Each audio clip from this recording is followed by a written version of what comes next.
revocatorio. El revocatorio, ya la vez anterior, lo habían parado con unos tribunales, Chávez lo alargó. El revocatorio,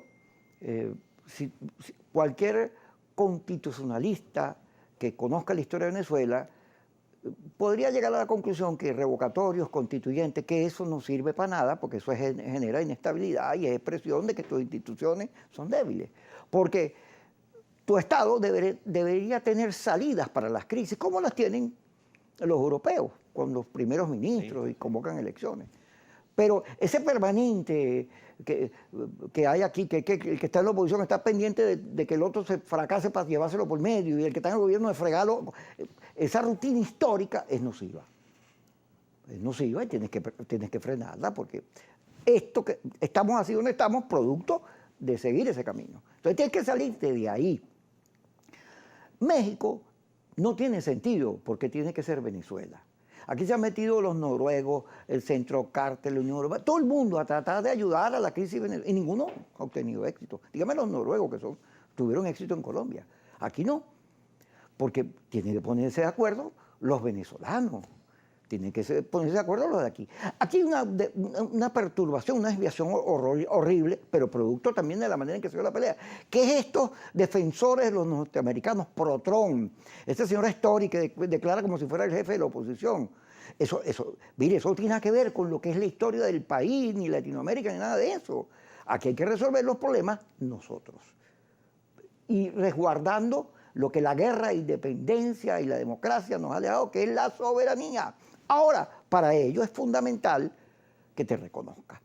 En México, fíjate, bueno, era la pelea contra el interinato, el gobierno contra el interinato, y más que el interinato contra Trump, y luego contra Biden, porque Biden, el gobierno estaba interesado en una nueva relación porque Biden no es igual que Trump.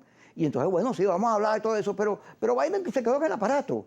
Ahora ha habido unas reuniones, ha habido unas conversaciones, y ya el gobierno no está negociando con sus intérpretes, sino con los americanos mismos. Y fíjate cómo ha ido, cuando habló de México, digo, bueno, que vaya toda la oposición. Eso me gusta más que fuera un solo sector. Pero creo que ese solo sector tiene una relación con las sanciones que es clave. Ahora, pareciera que México no va a regresar a menos que tenga sentido para el país. Y eso es lo que creo debería ser la discusión.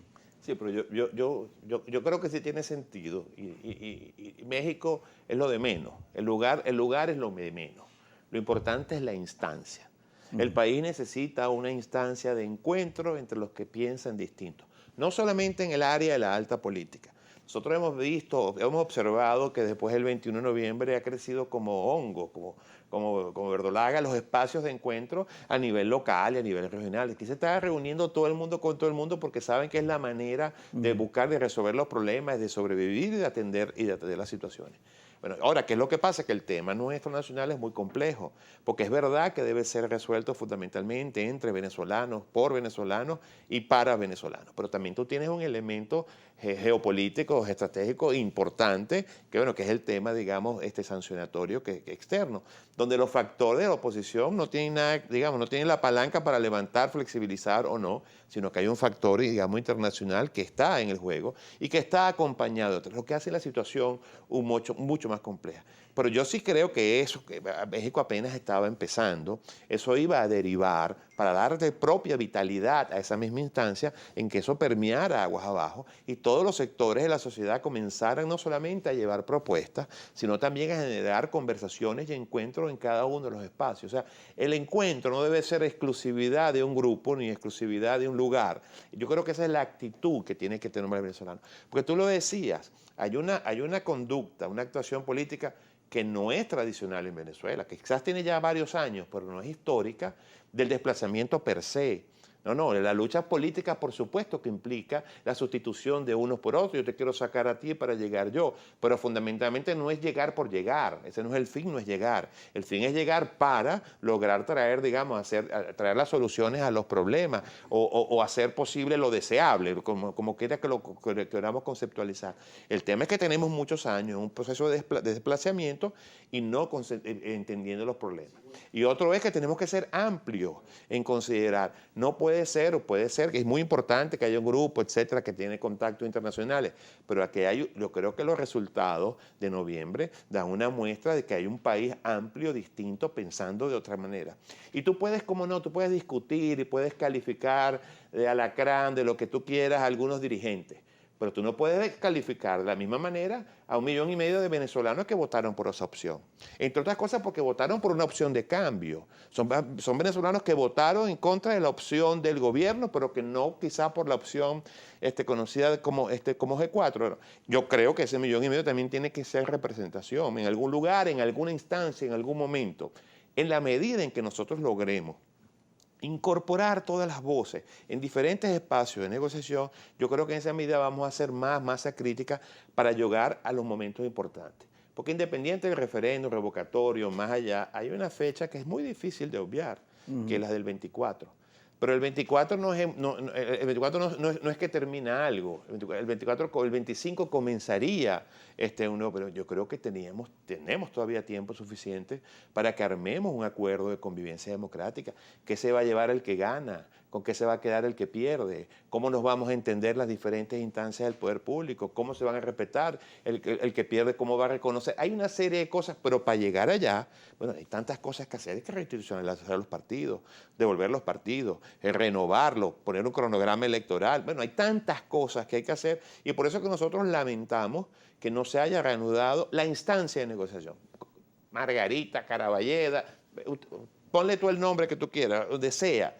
Y de alguna manera, por supuesto, también sensibilizar a la comunidad internacional que de alguna manera tienen que permitirnos un mejor espacio de desenvolvimiento para el tema económico, porque para nadie es un secreto que el efecto sancionatorio de alguna manera ha afectado la vida normal de la sociedad venezolana.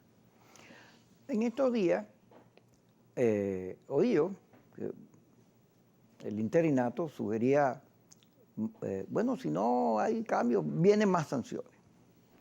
Yo escucho eso y digo, caramba, qué triste esto, que desde la propia oposición venezolana, yo no sé si con alegría o con tristeza, pero que se hable de más sanciones. Ya eso me parece muy triste, porque las sanciones, tú lo acabas de señalar, sí tienen un efecto. Claro. Sí tienen un efecto. ¿Cómo han evaluado ustedes los efectos de las sanciones? Bueno, ¿Dónde es que friegan más? En primer lugar, hay que ver si esa declaración se refería a sanciones personales o a sanciones generales. No. Espero que haya sido sanciones personales. No. Eso es distinto. Mira, el problema de las sanciones es que las sanciones se han interpretado más allá de lo que dice la letra. Porque los agentes económicos, sobre todo internacionales, cuando entienden Venezuela, confunden sanciones a determinadas entidades con embargo al país. Como fue el esquema, como comenzó este mecanismo a nivel de Estados Unidos, comenzó con Cuba, pues comenzó con Irán, que todo lo que fuera cubano, todo lo que fuera iraní era caca. Este no es el tema nuestro. El tema nuestro es que están sancionadas algunas entidades específicamente determinadas. Inclusive el sector privado no está sancionado. E inclusive dentro de lo que puede afectar al sector, las entidades sancionadas públicas, lo que es salud y alimentos no está sancionado. Pero la comunidad internacional no lo entiende así y sobre todo el sistema financiero internacional no lo entiende así. Entonces tú tienes una serie de proveedores que antes atendían Venezuela que dicen, bueno, Venezuela es un mercado muy pequeño, muy riesgoso, no lo atiendo.